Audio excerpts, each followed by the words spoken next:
Honorable Speaker, there are people who have suffered. I am among those people who have suffered immensely from this condemnation. I was a sponsor of that bill the Honorable Murugara was speaking about as leader of the majority. I saw yesterday when figures of 150 million shillings were mentioned that relate to the Senate. There are people who went on social media to say, oh, that is the 150 million Kimani Ichugwah used to purchase I don't know what where. Honorable Speaker. Politics is a dirty game, na hili ni jambo ambalo we all are currently coming into agreement that if there is a game that you can never trust somebody and believe that somebody cannot betray you, is in the game of politics. Kimani Ichugwah has proven beyond reasonable doubt that politics is a game of cards. Now you are needed. Tomorrow nobody needs you. So you lose value. Even to the people that you thought you could defend with your life and still remain. They will still remain to be grateful to you for the rest of your life. And that is not what is happening right now. Unaambiwa ya duniani yalipiwa hapa hapa duniani. Right now, the majority leader, Kimani Ichugwah, is at the verge of losing his position as the majority leader. And apart from that, he is currently losing his affiliation with President William Ruto. And now, this sends a very great warning to also people from the Mount Kenya region who are currently affiliated with William Ruto, by the way. Now, the National Assembly Majority Leader Kimani Ichugwah has recently issued a bold response to President William Ruto following accusations linking MPs to a 150 million Kenyan shillings bribery scandal. The claims aired during a joint Kenya Kwanza ODM meeting alleged that MPs, including Ichugwah, received hefty bribes to pass bills, with specific mention of a 150 million payment to senators to block an impeachment motion against Isiolo's governor. Ichugwah, visibly irate, led MPs in condemning Ruto's remarks, which they deemed defamatory. Speaking in Parliament, he defended the integrity of the Justice and Legal Affairs Committee, which he chairs, denying claims of receiving 10 million to pass the anti-money laundering bill.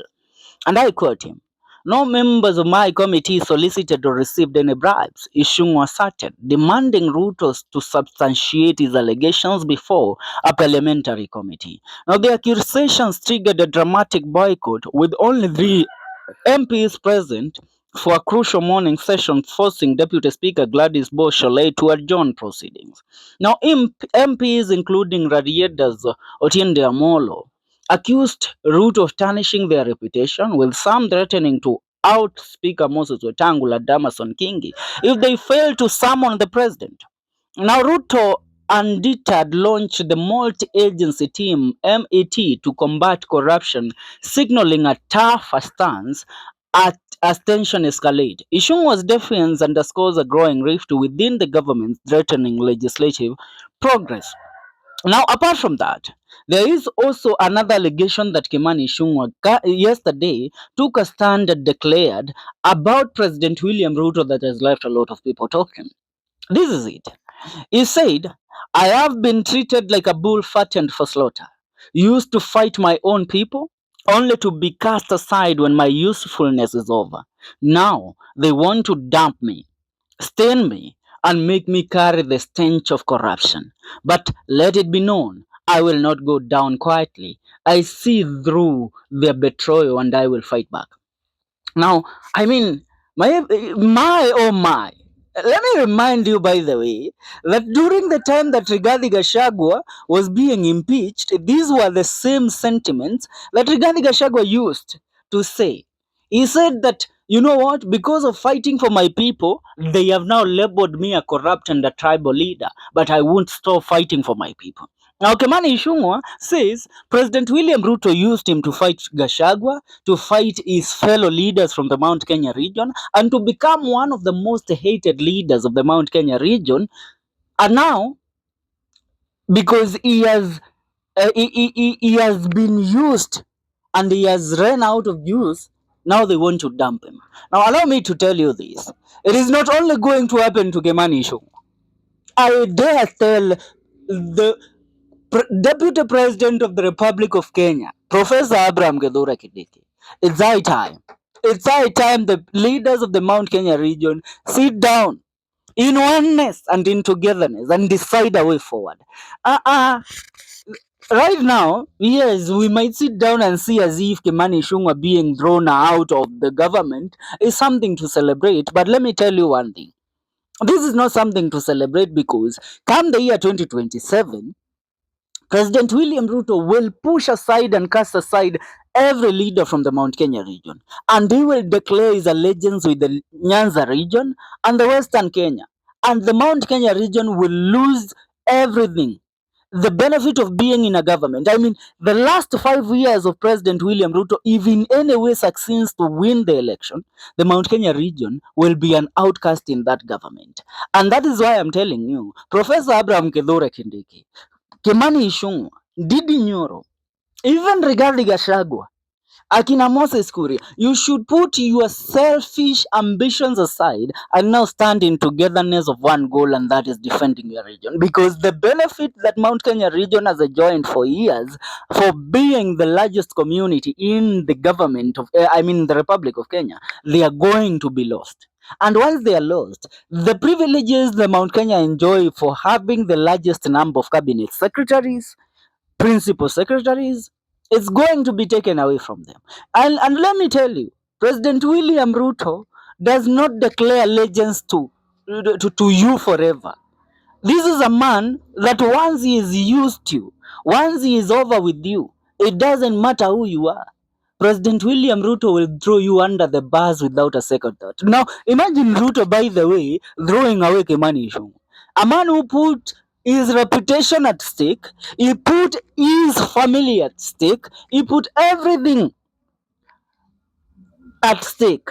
He betrayed his own community to support William Ruto, to stand with President William Ruto. But to my surprise, you hear Kimani Ichugwah saying that President William Ruto is currently not picking his calls and he hasn't been able to talk to him for so long. Now, Kimani Ichugwah thought that he will only remain to enjoy the privileges of communication with William Ruto for so long. But he forgot that there is nobody that President William Ruto used to give praises more than Honorable Didi Nyoro. But to our surprise, Didi Nyoro revealed to the public that William Ruto has not called him since Didi Nyoro refused to impeach one Rigathi Gachagua back in the year 2024. So what does this tell you? I will quote Kimani Ichugwah. He says, William Ruto no longer listens to me or picks my calls. He only listens to ODM people who did not vote for him. Kimani Ichugwah says. Now allow me to remind you one thing. This is what you should take to the bank.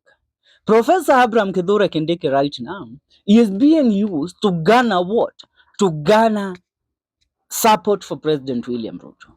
But also, Kedhora Kindiki is a bull being fattened for slaughter. Why am I saying that? President William Ruto, if recently you have been monitoring him, you will realize the man has shifted his allegiance to the to the Nyanza region. He is currently in Homa Bay, in Siaya, Migori, and Kisumu. I mean, rarely do you see him in Kiambu, rarely do you see him in Murang'a, in Nyeri, in Meru, in Tharaka, nor in Embu. Now, what does that tell you? Kedhora Kindiki has been trying to transverse the nation to build up a name for himself so that he will be a national leader and a deputy president for the Republic of Kenya, not a deputy president for Mulima people. Are we together?